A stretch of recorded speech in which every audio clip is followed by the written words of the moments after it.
আমরা তো তোমাদের ভালো চাই, আমরা তোমাদের বড় ভাই, আমরা তোমাদের ভালো চাই। রাজনীতি করবা ভালো কথা, আসো পলিটিক্স করো, পাবলিকের মাঝে যাও, জনগণের মাঝে যাও।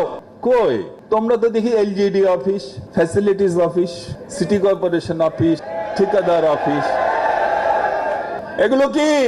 তোমরা কি রাজনীতি করতে আসছো না ব্যবসা করতে আসছো? কথা নেই, বার্তা নেই। আমাদের ভারপ্রাপ্ত চেয়ারম্যান সাহেবের নামে উল্টো পাল্টা কথা। আমাদের নেতা শহীদ রাষ্ট্রপতি জিয়া রহমানের ছবিকে সেদিন কিভাবে পড়ানো হয়েছিল। যা ইচ্ছা তাই তো করতে পারবেন না, যা মুখে আসে তাই তো বলতে পারবেন না। মহান আল্লাহ তাআলা মুখ দিয়েছেন কথা বলার জন্য, খাবার জন্য, যা ইচ্ছা তাই তো খেতে পারবেন না। বিষ খেলে কে বাঁচবেন?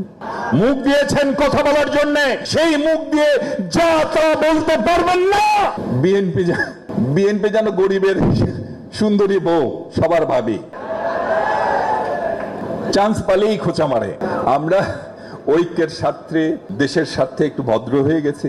আমরা ভদ্রই, আমরা বরাবরই ভদ্র, একটু চুপচাপ আছি। খুব পেয়ে বসেছেন, চান্স পালেই খোঁচা মারেন। এই তো অপেক্ষা করেন, কদিন পর গরিবের বউ ভেবে, ভাবি ভেবে খোঁচা মারবেন, দেখবেন ওই যে মৌচাক কি বোমডার চাকে খোঁচা মেরেছেন, তাই না? মবের ভয় দেখায় আমাদের। মব আমাদের বলে কি কি সব নিয়ে যাবে, মবের ভয় দেখায়। মব মানে জনতা, উচ্ছৃঙ্খল জনতা, আবার মব মানে জনতাও।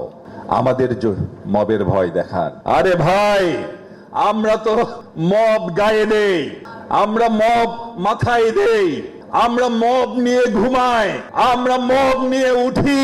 বিএনপি কে মবের ভয় দেখাবেন না, মার কাছে নানির বাড়ির গল্প করবেন না। ঐক্যের স্বার্থে অনেক কিছু হজম করছি। আমাদের ভারপ্রাপ্ত চেয়ারম্যান সাহেব আমাদের স্থির থাকতে বলেছেন। আমরা আবারও বলবো, আসুন আমরা সবাই মিলে একসাথে থাকি। আর যদি গোপালগঞ্জের ঘটনাটি সত্যি সত্যি একটি ঘটনা হয়ে থাকে, আমরা সেই ঘটনার তীব্র ভাষায় প্রতিবাদ জানাচ্ছি এবং এই সরকারকে বলছি, হাসিনা চলে গেছেন, সাথে তো গোপালগঞ্জকে সাথে করে নিয়ে যান নাই। গোপালগঞ্জ এইখানেই আছে। ওই স্বৈরাচারের দোসররা এখনো কিভাবে তৎপরতা চালায় আপনাদের কাছে আমরাও জানতে চাই। যদি আপনারা না পারেন আমাদের বলে দিন, 1 মাস সময় নিয়ে গোপালগঞ্জে যাব। স্বৈরাচারের যে এখনো চিহ্ন বাংলাদেশের মাটিতে আছে তা মাটির সাথে মুছে দেব আমরা।